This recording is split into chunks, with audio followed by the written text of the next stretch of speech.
baik dan sesungguhnya baguslah orang yang berkata, wa anta idza arsalta tarfaka raidan, apabila anda melepaskan mata anda pada suatu hari, liqalbika yauman as'abtka almanaziru ra'aita, mengintai-ngintai dan mencari menurut bagi keinginan kalbu anda yang bernafsu, alladzi la kullahu anta qadirun, nanti pemandangan itu membuatkan anda merasa letih dan lesu, alaihi wala an ba'dihi anta sabirun, bukan semua yang anda lihat anda termampu, setengah anda tidak tahan sabar hingga hilang malu, akibatnya syaitan bermata di hati, bersyaitan bermata bertindak melulu.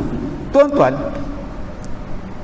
bukan setakat tengok yang kita duk bincang ni, tengok apa benda pun, bukan kata tengok orang perempuan, tengok handphone pun jadi.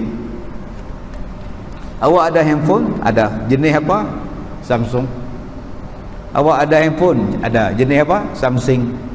Semua ada. Tapi kita ni tuan-tuan tak ada kerja apa. Bila tak ada kerja apa, apa kita buat? Pergi kedai handphone, tengok hak sebelah, tengok yang 12, tengok yang 13, tengok yang 14. Bila duk tengok tu, oh cantik lah. Oh cantik lah. Akhirnya yang dalam poket dah tak cantik lah. Akhirnya yang dah ada dalam tangan tak cantik lah.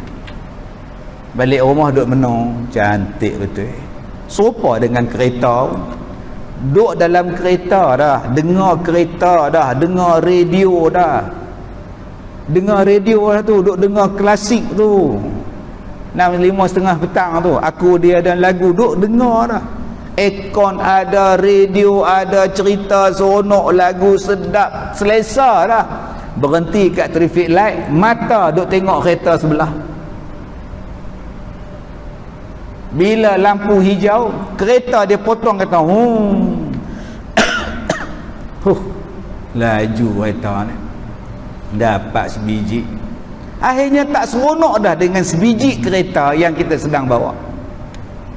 Inilah dia yang disebut di sini. Berapa banyak orang duk tengok sana, akhirnya dia jadi letih. Dia jadi letih, tuan-tuan. Isteri kita pergi rumah kawan dia, tengok kabinet dapur kawan dia.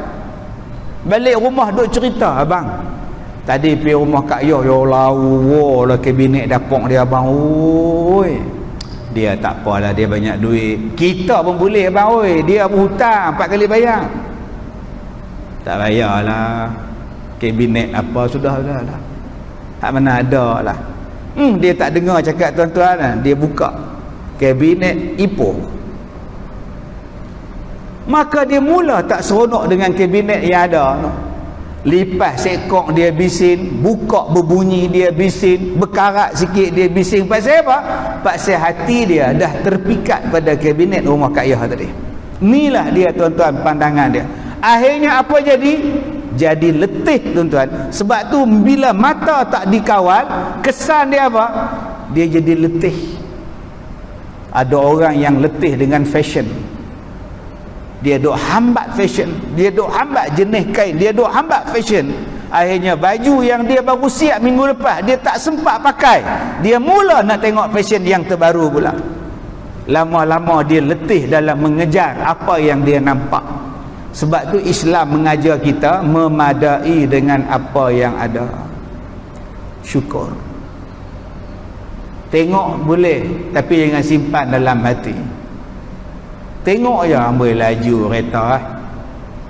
Isteri pujuk, laju pun abang, sekejap dia berhenti ke tempat tu traffic light. Tengok-tengok berhenti sebelah kita juga. Kan dia cakap tu kereta tadi berhenti juga. Dia kan terbang abang, pujuk balik hati. Serupa lah abang, lawa kabinet Kak Yah, lawa kabinet, malas masak tak jadi ke. Dah, nak buat apa kabinet tu? Selesai masalah. Tengok fashion orang cantik, baju yang ada pun aku tak pakai lagi. Dah, pujuk hati tu tuan-tuan. Jangan duk biar mata ni menguasai hati kita. Bila mata menguasai hati kita, tak terlayan kita. Tambah dengan dunia, kita takkan terlayan benda yang berkaitan dengan dunia. Setiap hari dia akan keluar macam-macam benda yang baru. Televisyen tiap-tiap hari keluar yang baru, kereta tiap-tiap hari keluar yang baru, motor tiap-tiap hari keluar yang baru. Dulu orang duk heboh motor Y suku, sekarang orang heboh motor Y 3 suku. Orang tak sebut dah Y suku lah. Lepas ni apa pula? Kalau tuan-tuan nak biarkan anak tuan-tuan mengejar teknologi dengan sebab mata tak terkawal, bankrupt duit tuan-tuan, habis kita ni.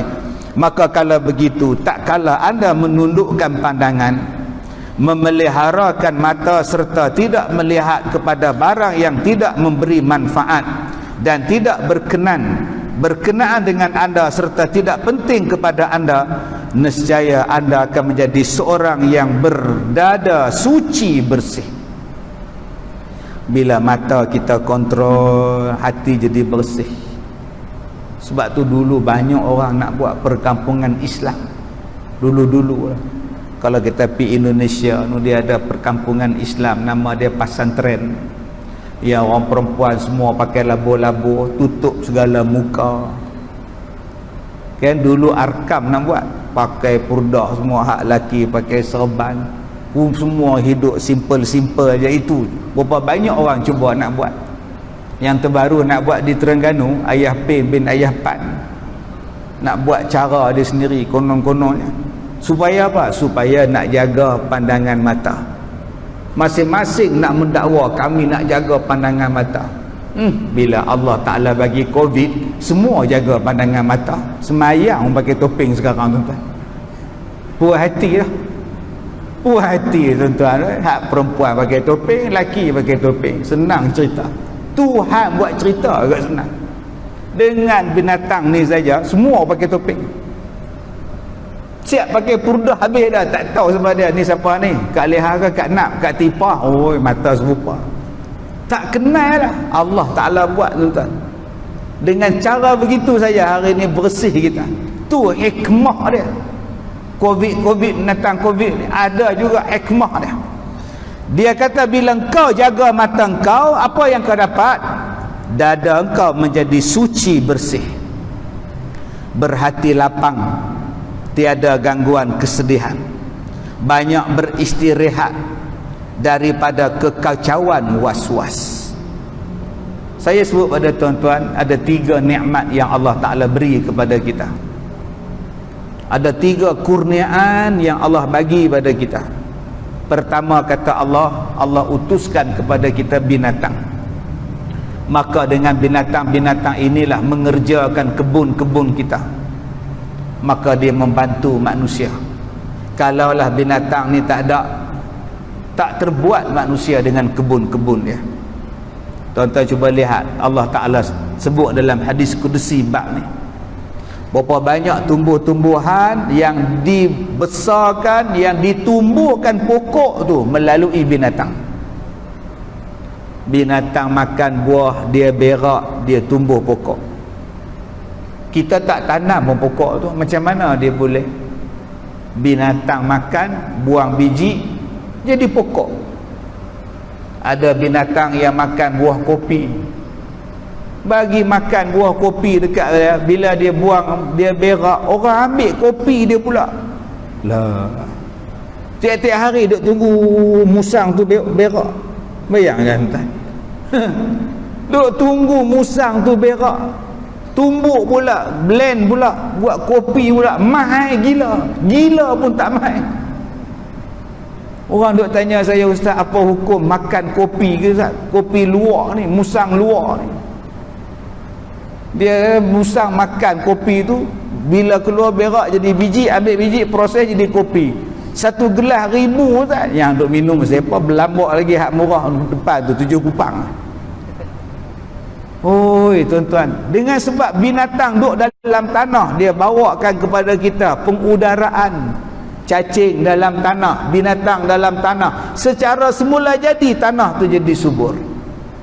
Belum masuk lagi binatang-binatang lain, lembu yang buang air dia, yang berak tengah jalan, baja dia juga. Belum masuk lagi binatang-binatang yang lain yang membajak dia, yang buat dia. Kata Allah, aku bagi benda-benda ni untuk kamu. Hari ni yang buat kerja di bendang, yang buat kerja di ladang tuan-tuan, mesin-mesin. Allah yang bagi ilham pada kita menciptakan mesin, seperti yang Allah sebut dalam surah Luqman, alam tarau annallaha sakhara lakum ma fis samawati wa ma fil ard. Allah yang bagi kepada kita, dan diciptakan mesin-mesin tu tuan-tuan sebiji macam binatang. Reka bentuk dia tuan-tuan tengoklah bulldozer tu, ada binatang macam bulldozer. Tengoklah backhoe, ada binatang macam backhoe. Tuan-tuan tengoklah apa yang dicipta tu macam binatang, yang macam cengkadak pun ada, yang macam siput pun ada, yang macam lembu pun ada. Diciptakan dia, diambil aspirasi dia daripada binatang. Yang kedua, Allah Ta'ala bagi kepada kita rahmat, bagi kita nikmat. Apa dia? Kita mati, dan bila kita mati, tak lama lepas tu badan kita bertukar jadi busuk. Sebab itu bila mati saja cepat-cepat nak tanam. Itu nikmat daripada Allah, rahmat. Bayangkan kalau mayat tak busuk, dah ada 5 generasi di dalam bilik kita penuh dengan mayat. Tak tanam pasal apa? Tak busuk. Ni siapa Adil? Yang ni ayah pada Tok Wan aku. Oh, yang ni adik dia. Oi, punya penuh lah almari, buka satu tak busuk. Tapi Allah Ta'ala ni dia bagi busuk mayat tu. Hari ni mati, hari ni tanam. Itu nikmat yang Allah Ta'ala bagi pada kita. Yang ketiga apa dia? Nikmat menghilangkan kesedihan. Sedih tak suami mati? Suami nega nasi lemak, isteri nega nasi lemak. Suami meninggal, seminggu dia tak menega. Sebab apa? Dia sedih. Masuk minggu kedua dia menega balik. Sebab apa? Sedih dia dah hilang. Tanya dia, Kak Leha tak menega nasi ke? Kak Leha sedih suami mati. Bila? 40 tahun lepas. Sampai sekarang duduk sedih lagi. Bengkerak Makcik Leha tu tuan-tuan. Allah Ta'ala dia bagi kepada kita sedih di saat. Lepas tu lupa, sedih sana menangis ni, lepas tu lupa, gelak balik.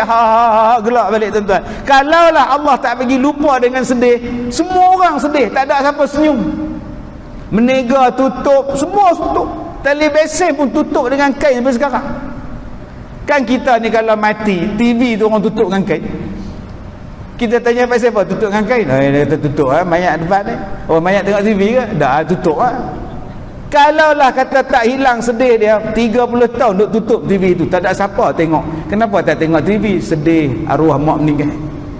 Allah ni maha bijak tuan-tuan. Tu nama dia rahmat.